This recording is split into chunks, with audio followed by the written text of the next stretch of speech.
ये है शर्मा निवास, जहाँ पति विकास अपनी पत्नी रागिनी के साथ रहता है। लेकिन दोनों की शादीशुदा जिंदगी कुछ ठीक नहीं चल रही थी। आए दिन किसी न किसी बात पे दोनों का लड़ाई झगड़ा चालू ही रहता था। क्या? फिर से? आपका ना हर बार का हो गया है। हर बार आप मेरे को ऐसे ही बोलते हैं कि पैसे नहीं है, पैसे नहीं है। आखिर जो पैसे आप कमाते हैं उनका होता क्या है? हमारा तो कोई एक्स्ट्रा खर्चा नहीं है कि पैसे बचते नहीं। हर महीने यही बोलते हैं अगले सैलरी पे खरीद दूंगा, अगले सैलरी पे खरीद दूंगा। ऐसे करते करते 2 साल हो गए, लेकिन अभी तक आपने मेरे को एक भी ज्वेलरी खरीद के नहीं दी है। मैं कुछ नहीं जानती, मुझे तो इस बार सोने का हार चाहिए, मतलब चाहिए। अभी मेरे घर पे शादी भी आ रही है। मैं क्या पहनूंगी? सारी औरतें पहनेंगी, और मैं नहीं पहनूंगी तो सब क्या बोलेंगी कि इसका पति इसको कुछ खरीदता ही नहीं है। अरे रागिनी, बात समझने की कोशिश करो। मेरे पास अगर पैसे होते तो मैं तुम्हें क्यों मना करता। तुम्हें तो पता है वो मेरी दोस्त, मैंने उसको कुछ पैसे दिए हैं, अगर वो मुझे लौटा देगा तो मैं खरीद लूंगा। इन सब छोटी मोटी बातों पे रोज रोज लड़ाई करना जरूरी है क्या? इतना जरूरी भी तो नहीं है तुम्हारा ज्वेलरीज पहनना, हार खरीदना, कि तुम मेरे से उसके लिए लड़ रही हो। इतना ही था तो खुद क्यों नहीं खरीद ली? कैसे खरीद लूँ? जब मैंने कहा कि मैं भी पढ़ी लिखी हूँ, अच्छा खासा मैं जॉब कर सकती हूँ, नहीं तो बिजनेस भी कर सकती हूँ, कुछ भी कर सकती हूँ, मुझे करने दीजिए। तब तो आपने मना कर दिया कि नहीं, कैसी पत्नी हो, तुमको अपने पति पे भरोसा नहीं है क्या? मैं तुम्हारे लिए हर काम कर सकता हूँ, तुम्हारे हर शौक़ पूरे कर सकता हूँ, तो फिर तुम्हें कमाने की क्या ज़रूरत है? पत्नी मेरे रास्ते पे भी तो चल सकती है ना, पति के रास्ते पे। तो अब जब मैं आपके बताए हुए रास्ते पे चल रही हूँ तो अब आपको क्यों दिक्कत हो रहा है? अब आप खरीद के दीजिए, अगर मैं नहीं खरीद सकती तो। इसमें भी आप ही की गलती है, मेरी नहीं। बड़ी आई मेरी बात मानने वाली, कह तो ऐसे रही है जैसे बहुत बड़ा उपकार किया है मेरे ऊपर। पति की बात मानकर, पत्नी हो तो पति की बात तो माननी ही पड़ेगी। ठीक है, लेकिन ये गोल गोल बातों में मत घुमाइए। साफ साफ बोलिए कि नहीं खरीदना है आपको। ये सब बहाने बनाने की कोई ज़रूरत नहीं है। आपको यही है ना कि इसके शौक़ हैं तो ये खुद पूरे करे, खुद से कमाए, खुद से खरीदे। तो ठीक है, मैं खुद से ही कमाऊंगी और खुद से ही खरीद भी लूँगी। आपको खरीदने की कोई ज़रूरत नहीं है। और मैं आपका घर छोड़ के जा रही हूँ, और वो भी इसलिए क्योंकि आपका कोई भरोसा नहीं है। जैसे आज आपने ये कहा है कि खुद से कमा के अपने लिए खरीद लो, वैसे ही कल कह देंगे कि खुद से ही घर बनवा के खुद उसी में जाके रहो, मेरे घर में मत रहो।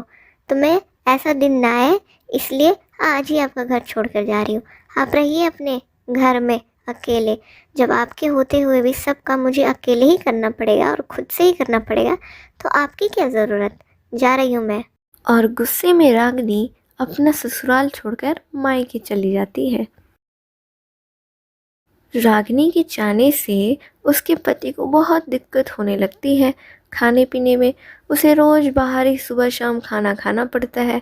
और ये तो हम सभी जानते हैं कि बाहर का खाना स्वादिष्ट ज़रूर होता है, लेकिन सेहत के लिए अच्छा बिल्कुल नहीं होता। 2 महीने बाद लगता है रागनी तो अब बहुत ज्यादा ही गुस्सा हो गई है। आ ही नहीं रही है, ना ही एक भी कॉल की। मैंने तो ये सोच के कॉल नहीं किया कि वो खुद ही करेगी, पर उसने तो किया ही नहीं। अब लगता है मुझे ही जाना पड़ेगा मनाने। बस बहुत हो गया, अब मेरे से नहीं रहा जा रहा। और फिर विकास अपने ससुराल पहुंचता है। नमस्ते पिताजी, कैसे हैं? हाल चाल सब कैसा है?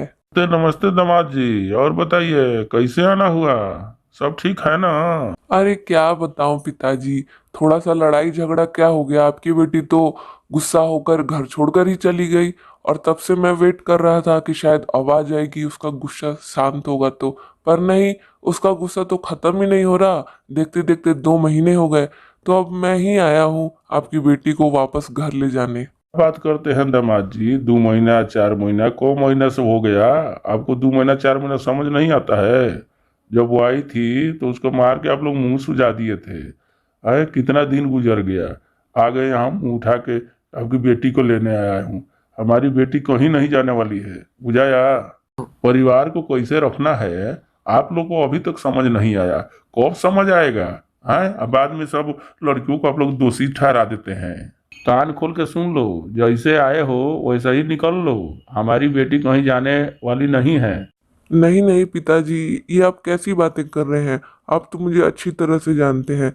मैं कभी किसी स्त्री पे हाथ नहीं उठा सकता, और वो तो खुद मेरी पत्नी है, तो मैं उसको क्यों मारूंगा? वो गुस्से में आके शायद आपसे उल्टा सीधा बोली है।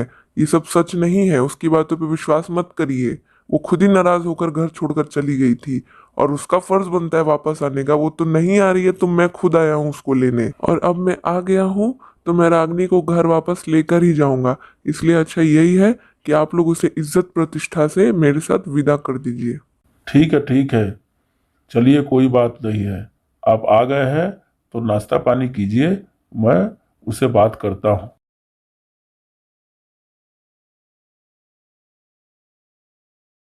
नाश्ता पानी हो गया ना दामाद जी? तो जाइए, मैं अपनी बेटी से बात किया हूँ, जाके अंदर घर में उसे मिल लीजिए। क्यों आ गए? जब अपने घर से मेरे को निकाल रहे थे तब बात दिमाग में नहीं आई। अब क्या करने आए हो यहाँ पे, झक मारने? जैसे अपने घर से मेरे को निकाले थे ना, वैसे ही शांति से मेरे घर से भी निकल जाइए, वरना मैं तो सीधी हूँ लेकिन मेरे भाई लोग सीधे नहीं हैं। अभी वो बाहर गए हैं। जैसे ही वो घर पे आए और उन्हें पता चल गया कि आप यहाँ आए हुए हैं, तो आपको पीट पीट के ना आपकी हालत ख़राब कर देंगे। इसलिए आपकी भलाई इसी में है कि आप चुपचाप घर से निकल जाइए। क्यों निकल जाऊं घर से? मैं कहीं गैर जगह पे आया हूँ? अपने ससुराल आया हूँ। इज्जत पानी करने के बजाय तुम मुझे घर से निकाल रही हो और धमकी दे रही हो कि तुम्हारे भाई मुझे मारेंगे। क्यों मारेंगे भला? मैंने क्या कोई गलत काम किया है? और कितना सेवा पानी खोज रहे हैं? जितना हुआ उतना कम है क्या? इतना तो चाय नाश्ता खींच लिए, अब और क्या? आपकी भलाई इसी में है कि आप वक्त रहते यहाँ से निकल जाइए, वरना अगर गलती से भी आप रात भर के लिए यहाँ रुक गए ना, फिर आपके साथ जो हादसा होगा, फिर उसका गुनहगार हम सबको मत ठहराइएगा। हादसा? कैसा हादसा? जो भी कहना है साफ साफ कहो। जो लोग अपनी पत्नी से झगड़ा करके ससुराल में आते हैं, वैसे लोगों को मेरे गांव में रहने वाली एक चुड़ैल रोज रात को बहुत परेशान करती है और बहुत पिटाई भी करती है। तुम मेरे को चुड़ैल के नाम से डरा रही हो? मैं किसी चुड़ैल वुड़ैल में ना विश्वास नहीं करता हूँ, और ना ही उन सब चीजों से डरता हूँ। और अगर तुम्हारी कोई ऐसी चुड़ैल है भी ना, तो अगर वो मेरे सामने आ गई तो दोबारा किसी के सामने नहीं आ पाएगी। वैसा हाल करूंगा मैं उसका। ठीक है, जब आपका इतना ही मन है तो पिताजी के रूम में उनके बेड के नीचे ज़मीन पर आपका बिस्तर मैं लगा देती हूँ। और फिर रात को और फिर दामाद की सोने की व्यवस्था पिताजी के रूम में कर दी जाती है। जहाँ की पिताजी पलंग पे सोए होते हैं, वहीं पर दामाद बेचारा ज़मीन पर नीचे सोए होते हैं। विकास को ज़मीन पे नींद नहीं आ रही होती है। वो मन ही मन में सोचता है, ऐसे ससुराल वाले हैं मेरे बूढ़े पिताजी को पलंग पर सुला दिए हैं, और मुझे, मैं दामाद हूँ यहाँ का, तो मुझे जमीन पर सुला दिए हैं। इस ठंडी में कमर अकड़ गई है, इतना दर्द कर रहा है। क्या करूँ क्या करूँ? बहुत ठंडी है, समझ में नहीं आ रहा। एक काम करता हूँ, पिताजी के बगल में तो जगह खाली ही है, वहीं सो जाता हूँ। कम से कम चैन की नींद तो आएगी इस सर्दी में। लेकिन जैसे ही दामाद पलंग पर सोते हैं, वैसे ही पिताजी ज़मीन पर गिर जाते हैं। अरे ये क्या हुआ? भूकंप आ गया कि सपना में मैं नीचे गिर गया? क्या हुआ? अच्छा, दामाद जी इसके ऊपर आके सो गए। कोई बात नहीं, बेचारे हारे थाके आए होंगे और नीचे सुला दिए सब। पीठ अकड़ गई होगी, ठंडी के मारे हमारे पास आ गए। हम तो बूढ़े बुजुर्ग आदमी ठहरे, हम ही इनके बिस्तर पर नीचे सो जाते हैं। और फिर बेचारे पिताजी नीचे ही सो जाते हैं। पिताजी के सोने के बाद कमरे में एक चुड़ैल आती है।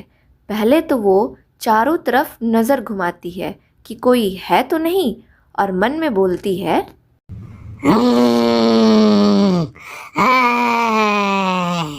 ये यहाँ चैन के नींद सो रहा है, अब तू देख, जो अपने पत्नियों से लड़ाई करके ससुराल में आता है, हम लोग उसका खातिरदारी कैसे करते हैं। है। इसके बाद वो चुड़ैल जमीन पर सो रहे पिताजी को घर आया दामाद समझकर पीटने लगती है। कौन पीट दिया रे? अरे बाप रे, बड़ी जोर से लगा रे। कौन है रे? पिटाई के दौरान दामाद की जगह ससुर की चिल्लाने की आवाज़ सुनकर चुड़ैल चौंक जाती है और मन ही मन सोचती है कि अरे मेरे को तो दामाद को पीटना था, ये बूढ़ा आदमी कैसे पिटा गया। कोई बात नहीं दामाद, मैं तुझे छोड़ने वाली नहीं हूँ। और चुड़ैल जल्दी से वहां से भाग जाती है। क्या हुआ ससुर जी, क्या हुआ? आप इतनी जोर से चिल्ला क्यों रहे थे? अरे क्या बताए दामाद जी, मैं सो रहा था, पता नहीं कौन आके लाठी से हमको पीट के भाग गया। बहुत कमर में दर्द हो रहा है, अब हम नीचे नहीं सोएंगे। ससुर जी, ये बात है। अरे दामाद जी, हमारा तो पिटाई हो गया और आप हंस रहे हैं, ये हमको समझ में नहीं आ रहा है। वो इसलिए ससुर जी, क्योंकि मुझे पता है कि आपके साथ अभी क्या हुआ। एक काम करिए, आप मेरी जगह पे निश्चिंत सो जाइए और मैं आपकी जगह पे सो जाता हूँ, लेकिन मैं जगा रहूंगा और जैसे ही कोई आपको मारने के लिए आएगा, मैं तुरंत ही उसको पकड़ के आपके सामने पेश कर दूंगा। तभी जब दोनों अपनी जगह बदलकर सो जाते हैं, तभी चुड़ैल वापस से कमरे में आ जाती है। मैं छोड़ने वाली नहीं हूँ तेरे को। अरे दामाद जी, ये देखो कौन मेरे को फिर पीट रहा है, जल्दी आओ बचाओ। रुक जाओ, वहीं पे रुक जाओ, एक कदम भी आगे मत बढ़ाना। बताओ क्यों आई थी तुम यहाँ? मुझे अच्छे से पता है कि तुम यहाँ मुझे ही मारने आई थी, लेकिन हर बार गलती से मैं बच गया। बताओ कौन हो तुम और क्या बिगाड़ा है मैंने तुम्हारा? और इतना तो मुझे अच्छे से पता है कि कोई चुड़ैल उड़ैल तो नहीं होती, इसलिए मुझे ना ये चुड़ैल होने की धमकी मत देना। सच बताओ कौन हो तुम? अरे ये साड़ी तो जानी पहचाने लग रही है, और ये चूड़ियाँ भी, ये तो वही चूड़ियाँ हैं जो मैंने अपनी बीवी रागनी को दिलाई थी, और ये साड़ी भी मेरी बीवी रागनी की ही है। रागनी, क्या इस चुड़ैल के मुखौटे के पीछे तुम हो? मुखौटा उतारो अपना, उतारो मुखौटा। और विकास वो मुखौटा उतार देता है और पता चलता है कि चुड़ैल के मुखौटे के पीछे और कोई नहीं बल्कि उसकी बीवी रागनी ही होती है। रागनी, तुमने बहुत ही गलत किया है और आज इसकी भरपाई तेरे को करनी ही पड़ेगी। तू यहाँ पर झूठ मूठ की बातें बनाकर हम लोग को दिल जीता, हमारे मन में घृणा पैदा किया कि दामाद खराब है, जिसके चलते हम लोग भी उसे नफरत करते थे। हम सभी दर्शकों से भी कहना चाहते हैं कि ऐसा बेटी अगर किसी के घर में आकर और उल्टा पुल्टा अपने ससुराल के बारे में कुछ बताए तो उस पर ध्यान न देते हुए सच्चाई तक जाए और देखें, हर जगह पर दामाद ही गलत नहीं होता, कई जगहों पर बेटियां भी गलत होती है। पारो, हमारे दर्शकों को बताओ कि इस कहानी से हमें क्या शिक्षा मिलती है। इस कहानी से हमें शिक्षा मिलती है कि किसी भी रिश्ते में अगर कोई दिक्कत हो तो हमें उस दिक्कत को ख़त्म करना चाहिए, ना कि रिश्ते को। और किसी भी रिश्ते को निभाने के लिए हमें कभी भी झूठ का सहारा नहीं लेना चाहिए।